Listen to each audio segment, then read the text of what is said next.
Hello everyone and welcome to this next short film of Cataract Mentors. This is very different from what you may have routinely seen. Sometimes you finish your cases and suddenly one piece of epinucleus appears. You finished your phaco, you finished your placement of the IOL, etc.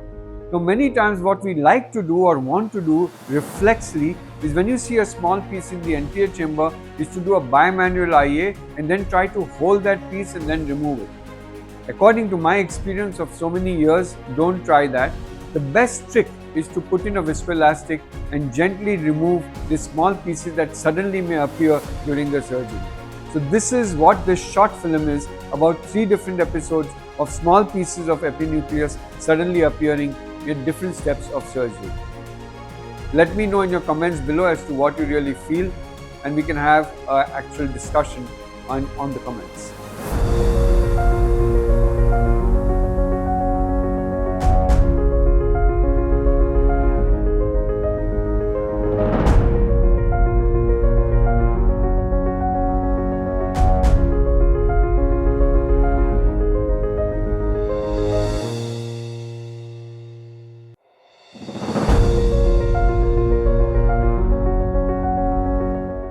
Successfully completed phaco, and sometimes we need to use intracameral drug to dilate the pupil. And when we do this, one piece of epinucleus suddenly appears. The best trick in such scenario is to use viscoelastic to the main incision.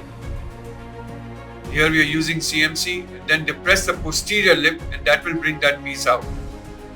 Similar thing happens in another case where already the lens is in place and there's a small piece sitting there.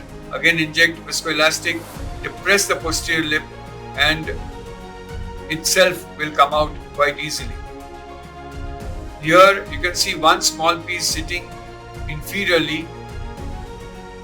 Sometimes to do a bimanual IA, when a small piece is floating around, we may lose it. So you can see one small piece sitting on the iris.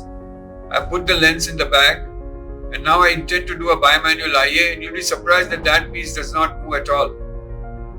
So I've completed to remove the viscoelastic from above the lens and now the viscoelastic from behind the lens. And yet that piece is sitting there beautifully. Now in such a scenario, if it still stays around, it's best again not to irrigate that piece, because sometimes it can just go behind the iris and we'll never be able to find it and may appear after 2 to 3 weeks in the anterior chamber, causing a reaction.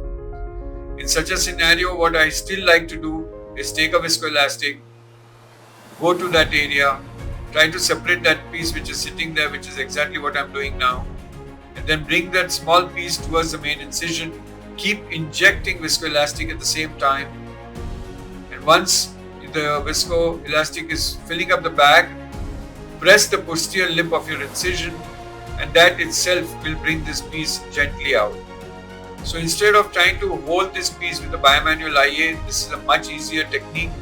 It is always reproducible, and it will also make sure that you never lose these small pieces behind the iris, which can sometimes go and sit on the zonules.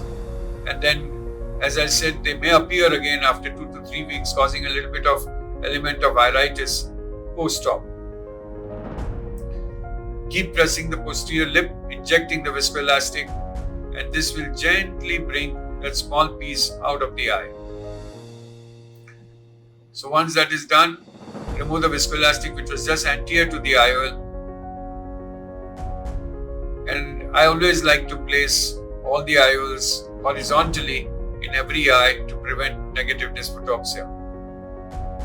So this was a simple trick when you find small pieces floating around, to remove them with a viscoelastic instead of a bimanual IA approach. Thank you.